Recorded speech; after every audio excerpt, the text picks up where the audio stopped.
ওয়ানের একটা এক্সপেকটেশন তৈরি হয়েই ছিল।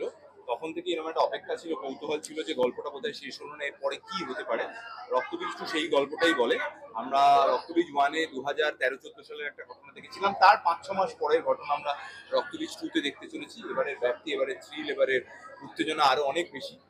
হ্যাঁ, সংযুক্তা বা সংযুক্তা এবারও আছে, পঙ্কজ সিংহ আছে। আগের বার তো দুজনের মধ্যে খুবই ঝগড়া হতে হতে হয়নি, ইগো ইস্যুস হচ্ছিল। এবারে কিছু কিছু যেরকম গ্লিমসেস বা গান দেখা গেছে তাতে হয়তো অন্যরকম কিছু দেখা যাবে।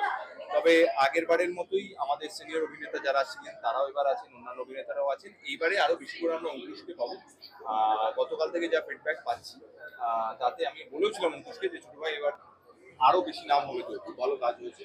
তো ওটা রক্তবীজ 2 টিমের পক্ষ থেকে আরো একবার সবাইকে ছবিটা দেখুন, কারণ এতদিন অব্দি আমরা সিনেমা নিয়ে বলেছি, এবার থেকে আমরা দেখবো এবং শুনবো, কারণ এবার থেকে দর্শকরা বলবে। তো দর্শকদের মতামত নেওয়ার জন্য আমরা অপেক্ষা করে আছি। এবং আবিরটা কাল থেকে একটা মানে মিম বলো বা ছবি বলো ভাইরাল হচ্ছে, যে যেখানে তোমাকে আর অঙ্কুশদাকে এর আগে একটা ছবিতে দেখা গেছিল, সেখানে রোল রিভার্সাল হয়ে গেছে এই ছবিতে। রোল রিভার্সাল হয়ে গেছে। মনে হলো তোমার দেখে? আমার মনে হয় একজন অভিনেতার কাছে এটা খুব ইন্টারেস্টিং এবং খুব ভালো লাগা যে এত বছর আগে করা ছবি আমার আর অঙ্কুশের, সেটা এখনো মানুষের মনে আছে। এবং সেই জন্যই আমি বারবার বলি যে যখন কোনো ইভ্যালুয়েশন হয় সেটা একটা পুজো, দুটো পুজো, একটা বছর, দুটো বছর হয় না। আমরা সবাই চাই অনেক লম্বা সময় কাজ করতে, অনেক লম্বা সময় ধরে দর্শকদের এন্টারটেইন করতে। এই যে মিমটার কথা তুমি বলছো, কানামাছির মিম এবং তার সঙ্গে রক্তবীজের মিম, এতে করে একটা কোথাও রিঅ্যাসুরেন্স হয় যে যে কাজগুলো করেছে সেটা কোথাও দর্শকদের মধ্যে থেকে গেছে। এভাবেই রক্তবীজ 2 আরো বেশি করে মানুষের মধ্যে থেকে যাবে। ক্যারেক্টার ছিল ম্যানিফেস্ট করেছি। আমি আগেও শিবুদাকে বলেছিলাম যে আমি একটা না ওই যেটাকে আমি সো কল্ড তথাগত হিরো বলে, সেটার বাদে যদি এটা কোনো গ্রে শেড অ্যান্টাগনিস্ট ক্যারেক্টার যার মধ্যে নীতি আছে, প্রিন্সিপাল আছে, সবকিছু আছে, কিন্তু সে একটু অন্য কথা বলতে চায়, অন্য ভাবে বলতে চায়, সেরকম ক্যারেক্টার করছিল। অ্যান্টাগনিস্ট বলো, প্রোটাগনিস্ট বলো, যাই নাম দাও না কেন। তো মুনির আলম আমার মনে হয় এমন একটা ক্যারেক্টার, আমি বহু বহু বছর ধরে এরকম একটা ক্যারেক্টার করতে চেয়েছিলাম, হয়তো কোনো মেকার্সকে বোঝাতে পারিনি কিরকম সেটা। শিবুদা সেটা বুঝেছে কোনোভাবে, এবং আমাদের দুজনের জানি না কেন অদ্ভুত, যেহেতু আমাদের পার্সোনাল লেভেলে বন্ডিংটা এত স্ট্রং, কোথাও না কোথাও আমরা যখনই কোনো ছবি করেছি পুরো ছবিটার গল্পটার আমাদের দুজনকে নিয়েছিল। কানামাছিতেও তাই, এটাতেও তাই। সো কোথাও না কোথাও না ওই বন্ডিংটা, ওই কেমিস্ট্রিটা খুব ওয়ার্ক করে অ্যাজ অ্যান অ্যাক্টর, যেহেতু আমাদের পার্সোনাল রিলেশন এত ভালো। এবং আজকে যদি এই প্রিমিয়ারে এসে মনির আলমের কোনো স্পেশাল মেসেজ থাকে পঙ্কজ স্যারের জন্য, কি বলবে? আরে দেখো, ক্যামেরা রোল হলে মানুষটার প্রতি ঘেন্না, একে দুটোই না একটা অদ্ভুত একটা টাসেলের হয়েছে। এমনিতে না আমি মানুষটাকে থ্রেট বা কিছু দিতে পারি না, অদ্ভুত ভালোবাসায় মানুষটার প্রতি। খুব কম জন আছে ইন্ডাস্ট্রিতে যাকে আমি মন থেকে ভালোবাসি, যার উন্নতিতে নিজের উন্নতি বলে মনে হয়। One of them is Abir. So I love him and all the best. অনেকে বলছে যে অনেক রিভিউয়ার্স বলছে যে এটা তোমার জীবনের শ্রেষ্ঠ পারফরম্যান্স এখন অবধি হতে thank you, thank you, thank তোমার ইউ। ক্যারিয়ারে তোমার কি রকম লাগছে? খুব ভালো লাগছে। দেখো কি হয় না, আমাদের মতো কমার্শিয়াল অ্যাক্টরসদের না অভিনেতার ছাপ করতে একটু টাইম লাগে। হয়তো সেই মেকার্সরা অনেকে হয় যে আমার কমেডি সিনেমা দেখে সেই মেকার্সরা আমাকে কমেডি সিনেমাই অফার করলো, এবং খুব কমেডিটা ভালো পারে। কিন্তু কোনো একটা কমেডি সিনেমা দেখে যে জাস্ট অভিনয় সত্তাটাকে বুঝে একটা অন্য রোল দিল, ফর এক্সাম্পল মুনির আলম বা শিকারপুর, যেটাই হোক, সেই সব মেকার্স খুব কম আছে, এন্ড শিবুদা ইজ ওয়ান অফ দেম। তো তাই জন্য আমি সত্যি গ্রেটফুল শিবুদার কাছে, যে শিবুদা আমি জানি আমার এমন কোনো ছবি দেখেনি যেটাতে মুনির আলমের মতো কোনো চরিত্র করেছি, বাট স্টিল বুঝেছে যে অঙ্কুশে যদি এরকম চরিত্র দেওয়া হয় ও পুল আপ করতে পারবে। এটাও মানে চলছে যে মানে অ্যাজ কৌশলী, তো তোমাকেও শিবুদা আর নন্দিতা ম্যাম মানে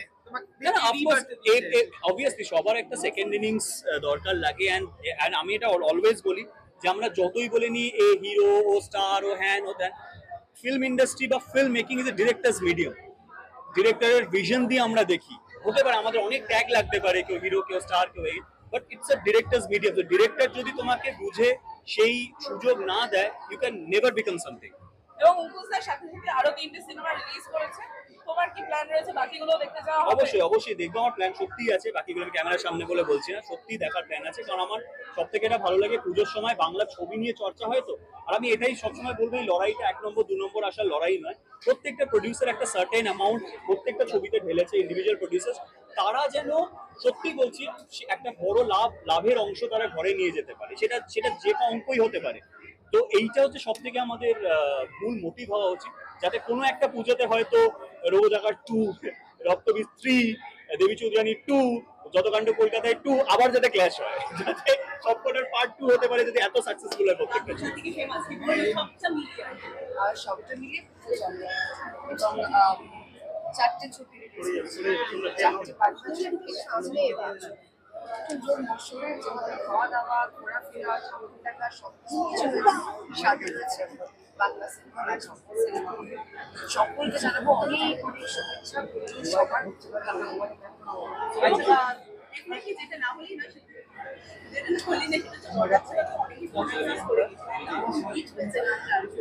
মানুষের ভালোবাসা পেয়েছি তখনই আমরা কাজ করি মানুষের একটু সারা দেয় মানুষের একটু ভালোবাসা দেয় সেটাই আমরা সকলকে বলবো শুভ শারদীয়ার আন্তরিক প্রীতীয় শুভেচ্ছা বড়দের আমার প্রণাম অনেক ভালোবাসা আর হাত জোর করে সবাইকে ধন্যবাদ জানাতে চাই যারা অলরেডি রক্তবীজ হলে গিয়ে দেখেছে বৃষ্টি পড়ছে তার মধ্যে গিয়ে দেখেছে অনেক জায়গায় হাউসফুল ছিল আজকে অনেক জায়গায় হাউসফুল ছিল আর I can't wait for the pujos to happen কারণ কি আমার মনে হয় তখন ছুটি পড়ে যাবে পুরো আর ওকে আরও কি রক্তবীজ দেখতে থ্যাংক ইউ সো মাচ জনতা জনার্দন অ্যাজ ইউজুয়াল আমাদের পরীক্ষা দেওয়া শেষ এবার রেজাল্টটা আমার জনতা দেবেন আমাদের ভগবান দেবেন so please go and watch রক্তবীজ যেরকম রক্তবীজ 1কে ভালোবেসেছিলেন আমি জানি আপনারা রক্তবীজ 2কে আরো বেশি ভালোবাসেন শুভ শারদীয়া আজকে অলরেডি পুজো পুরো ভাইবটা বাইরে আছে কারণ রাস্তাঘাটে ট্রাফিক যদি হয় তার মানে বুঝে নিতে হবে যে পুজো এসে গেছে তো এক্স্যাক্টলি ওই ধাক্কা খেতে খেতে ইনস্টলমেন্টে এসে পৌঁছালাম ফাইনালি বাট আমার ছবিটা দেখা আজকে আমার শোনার দিন বলার দিন নয়